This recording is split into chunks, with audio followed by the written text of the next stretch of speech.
بسم اللہ الرحمن الرحیم۔ آپ نے سلطان صلاح الدین ایوبی کا ایک سنہری قول تو سنا ہوگا، اگر تم نے کسی قوم کو تباہ کرنا ہے تو اس کی نوجوان نسل میں بے حیائی پھیلا دو۔ آپ کا یہ عظیم قول تاریخ کے آئینے میں اس طرح ہے۔ یہ تاریخ کا وہ منظر ہے جب جولائی 1187 کو حطین کے میدان میں 7 صلیبی حکمرانوں کی متحدہ فوج کو، جو مکہ اور مدینہ پر قبضہ کرنے آئی تھی، ایوبی سپاہ نے عبرتناک شکست دے کر مکہ اور مدینہ کی جانب بری نظر سے دیکھنے کا انتقام لے لیا تھا، اور اب وہ حطین سے 25 میل دور اقرا پر حملہ آور تھا۔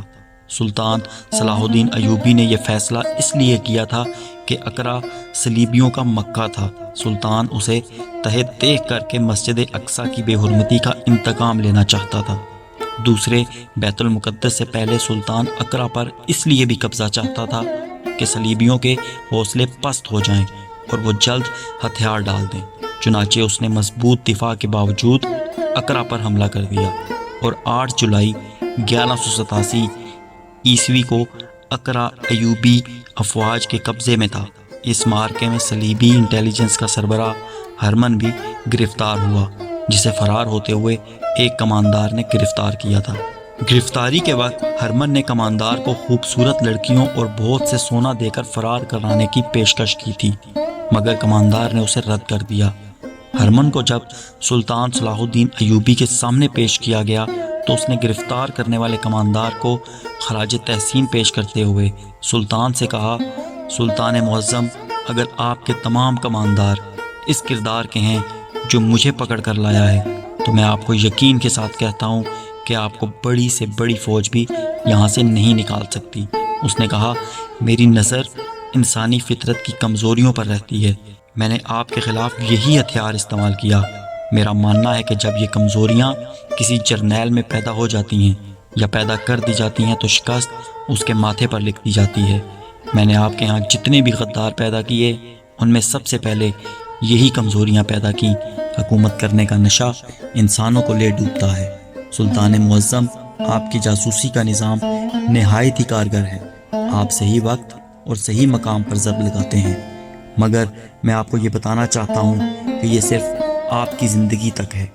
ہم نے آپ کے ہاں جو بیج بویا ہے وہ ضائع نہیں ہوگا۔ آپ چونکہ ایمان والے ہیں اس لیے آپ نے بے دین عناصر کو دبا لیا، لیکن ہم نے آپ کے امراء کے دلوں میں حکومت، دولت، لذت اور عورت کا نشہ بھر دیا ہے۔ آپ کے جانشین اس نشے کو اتار نہیں سکیں گے اور میرے جانشین اس نشے کو تیز کرتے رہیں گے۔ سلطان معظم، یہ جنگ جو ہم لڑ رہے ہیں یہ میری اور آپ کی یا ہمارے بادشاہوں کی اور آپ کی جنگ نہیں، یہ کلیسا اور کعبہ کی جنگ ہے جو ہمارے مرنے کے بعد بھی جاری رہے گی۔ اب ہم میدان جنگ میں نہیں لڑیں گے، ہم کوئی ملک فتح نہیں کریں گے، ہم مسلمانوں کے دل و دماغ کو فتح کریں گے، ہم مسلمانوں کے مذہبی عقائد کا محاصرہ کریں گے۔ ہماری لڑکیاں، ہماری دولت، ہماری تہذیب کی کشش، جسے آپ بے حیائی کہتے ہیں، اسلام کی دیواروں میں شگاف ڈالے گی۔ پھر مسلمان اپنی تہذیب سے نفرت اور یورپ کے طور طریقوں سے محبت کریں گے۔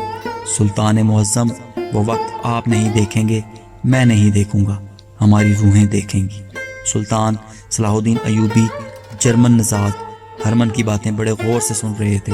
ہرمن کہہ رہا تھا، سلطان معظم، آپ کو معلوم ہے کہ ہم نے عرب کو کیوں میدان جنگ بنایا؟ صرف اس لیے کہ ساری دنیا کے مسلمان اس خطے کی طرف منہ کر کے عبادت کرتے ہیں، اور یہاں مسلمانوں کا کعبہ ہے۔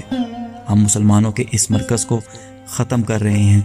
آپ آج بیت المقدس کو ہمارے قبضے سے چھڑا لیں گے، لیکن جب آپ دنیا سے اٹھ جائیں گے، مسجد اقصی پھر ہماری عبادت گاہ بن جائے گی۔ میں جو پیشن گوئی کر رہا ہوں یہ اپنی اور آپ کی قوم کی فطرت کو بڑی غور سے دیکھ کر رہا ہوں۔